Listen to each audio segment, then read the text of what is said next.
सर्वेभ्य नमो नमः। मैं मोनिका तालियान आज की वीडियो में आपके चतुर्दशा पाठ जो आपका 14वां पाठ है उसका अभ्यास कार्य करा रही हूँ। इसमें प्रश्न संख्या 1 है, एक पदेन उत्तरत। एक पद में आपको उत्तर देने हैं। पहला प्रश्न है, सिद्ध योगा मुनि कुत्र आवसत, यानी जो सिद्ध योगी मुनि थे वह कहाँ रहते थे। उत्तर है आश्रम में। जो इन्होंने 3 ऑप्शन अन्य दिए हुए हैं वह गलत हैं और आश्रम में आपका सही उत्तर है। दूसरा है, मुनि कम आपश्यत, मुनि ने किसको देखा। उत्तर है मूषकम यानी चूहे को देखा। विड़ालाहा कस्मात भीतः आसीत, जो बिलाव था वह किससे भयभीत था। उत्तर है व्याघ्रात यानी बाघ से। मुनि ही योग बलेन कस्य भावम अवागच्छत, मुनि योग बल से किसके भाव को जान लेते हैं। उत्तर है मूषकस्य यानी चूहे के भाव को। स्वानः व्याघ्रात भीतः कुत्र आधावत, कुत्ता व्याघ्र से भयभीत होकर कहाँ दौड़ रहा था। उत्तर है आपका वने यानी वन में। आपका दूसरा प्रश्न है, पूर्ण वाक्येन उत्तरत, पूरे वाक्य में आपको उत्तर देना है।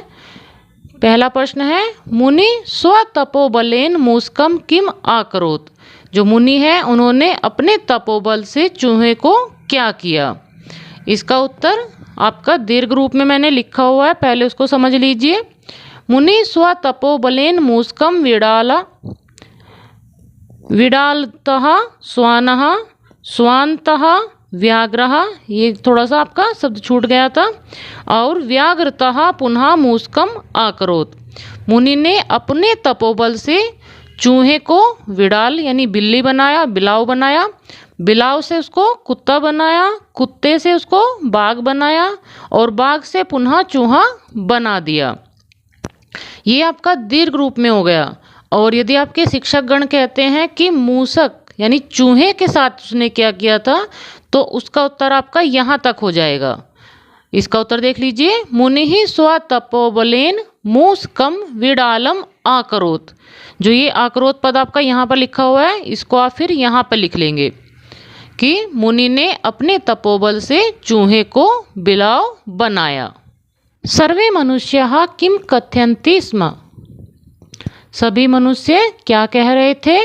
उत्तर है सर्वे मनुष्याः कथयन्ति स्म, कि सभी मनुष्य कह रहे थे, पश्यत योग सिद्धस्य तपोबलस्य प्रभावम अयम मूषकः व्याघ्रः अभवत, देखो सिद्ध योगी के द्वारा या योग सिद्ध के तपोबल के प्रभाव से यह चूहा बाघ हो गया।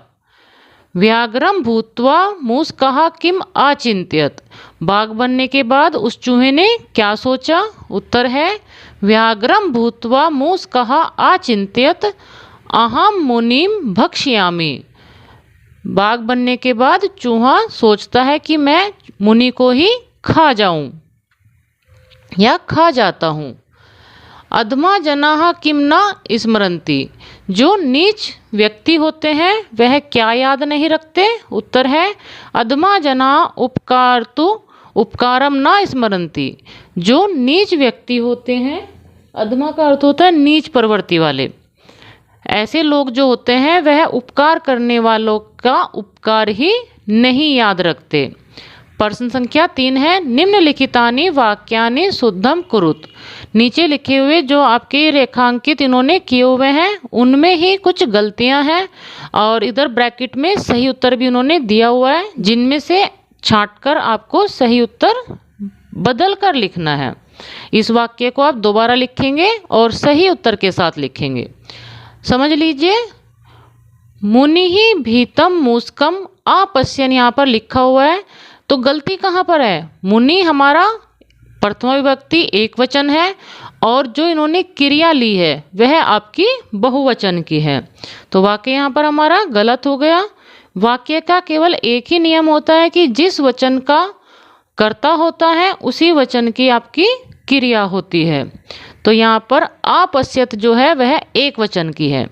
अब आप कह सकते हैं कि अपश्य भी एक वचन है, लेकिन अपश्य जो है वह आपका मध्यम पुरुष का है और मुनि जो है वह आपका शब्द रूप है। पर ये आपके जितने भी शब्द रूप होते हैं वह प्रथम पुरुष के साथ प्रयोग होते हैं, मध्यम पुरुष के साथ केवल युष्मद और उत्तम पुरुष के साथ आपके अस्मद के शब्द रूप प्रयोग होते हैं। शेष अन्य सभी शब्द रूप आपके प्रथम पुरुष के साथ ही प्रयोग होते हैं। यहाँ पर देख लीजिए, त्वम अपि व्याघ्रः भवति। भवति जो है वह आपका प्रथम पुरुष का है, त्वम मध्यम पुरुष। अभी मैंने बताया ना कि युष्मद के शब्द रूप आपके मध्यम पुरुष की क्रिया के साथ प्रयोग होते हैं। तो त्वम के साथ आपका भव ये हो जाएगा, क्योंकि भव हमारा मध्यम पुरुष एक वचन है। यूयम कुत्र गच्छसि, ये गलत है क्योंकि यूयम हमारा मध्यम पुरुष बहुवचन है और गच्छसि जो है वह आपका मध्यम पुरुष एक वचन है। ये मैं आपको बार बार कहूँगी कि जिस वचन और जिस पुरुष का आपका कर्ता होगा, पुरुष से मतलब है कि आपके जितने भी शब्द रूप होते हैं वह प्रथम पुरुष में, और युष्मद के शब्द रूप मध्यम पुरुष के साथ, अस्मद के शब्द रूप आपके उत्तम पुरुष के साथ प्रयोग होते हैं। और एक वचन का एक वचन के साथ, द्विवचन का द्विवचन के साथ, बहुवचन का बहुवचन के साथ ही वाक्य बनता है। तो यूयम आपका बहुवचन है, तो बहुवचन में गच्छत ये आपका सही होगा। अयम मूषकः व्याघ्रः अभवन्। अयम क्या है? यह आपका बताइए। अयम आपका एक वचन है और क्रिया आपकी बहुवचन है, तो एक वचन की क्रिया प्रयोग करेंगे अभवत्। आश्रमे योग सिद्धः मुनि वसंती सम। सिद्ध योगी मुनि जो है वह एक वचन है, वसंती आपका बहुवचन है, तो एक वचन की क्रिया है वसती। आप इनको समझते हुए कर लीजिए। प्रश्न संख्या 4 है, विपरीतार्थकम शब्दम लिखत। विपरीत आपको अर्थ लिखने हैं, विपरीत आपको शब्द लिखने हैं। यहाँ पर आपके शब्द दिए हुए हैं, जैसे एकः विपरीत बनेगा अनेकः, सत्यम असत्यम, यदा तदा, भीतः प्रसन्नः, उपकारम अपकारम, तत्कालम तत्कालम विलंबम, अधमा उत्तमा। इनके अर्थ हो जाएंगे एक का अनेक, सत्य का असत्य, जब का तब, डरे हुए का खुश हुआ, उपकार का अपकार और उसी समय का विलंब, अधमा का उत्तम। अधमा होता है नीच और उत्तम होता है श्रेष्ठ। प्रश्न संख्या 5 है, संस्कृत भाषायाम अनुवादम कुरुत। संस्कृत भाषा में आपको अनुवाद करना है। ये आपके हिंदी इन्होंने दिए हुए वाक्य संस्कृत बनानी है। आश्रम में सिद्ध योगी या योग सिद्ध मुनि रहता था। आश्रम में योग सिद्धः मुनि वसति सम। चूहा बिलाव से डरा हुआ था। मूषकः विडालात् भीतः। श्वान यानी कुत्ता वन में इधर उधर घूमने लगा। श्वानः वने इतस्ततः अभरमत्। नीच लोग उपकार करने वाले के उपकार को याद नहीं करते हैं। अधमा जनाः उपकृतुः उपकारम न स्मरन्ति। फिर से चूहा हो जाओ, पुनः मूषकः भव। इस प्रकार ये आपके हिंदी से संस्कृत के वाक्य थे। मूल्य आधारित प्रश्न है। मुनि स्वयोग बलेन किम आकरोत। जो मुनि हैं उन्होंने अपने योग बल से क्या किया? चूहे को विडाल बनाया और विडाल से फिर उसको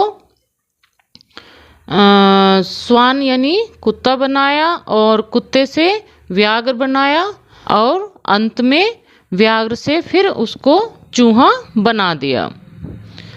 यहाँ पर मैंने मूषकम व्याघ्र आकरोत शॉर्ट में लिखा है, पूर्ण रूप से मैं आपको बता चुकी हूँ।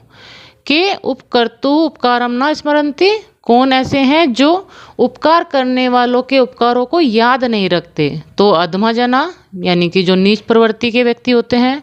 वयम कदापि न विस्मरेत। हमें क्या कभी भी नहीं भूलना चाहिए? तो इसका उत्तर है उपकारम, यानी कोई हम पर किसी भी प्रकार का उपकार करता है तो हमें वह नहीं भूलना चाहिए। आशा करती हूँ जो मैंने आपको अभ्यास कार्य कराया है उसको आप अच्छे से समझ गए होंगे। और किसी भी प्रश्न का यदि आपको उत्तर मेरे अनुसार नहीं लग रहा है तो आप उसको ना करके अपने शिक्षक गण के अनुसार करेंगे, क्योंकि आपके शिक्षक गण ही आपको अंक प्रदान करते हैं। आज की वीडियो में इतना ही। सर्वेभ्य नमो नमः।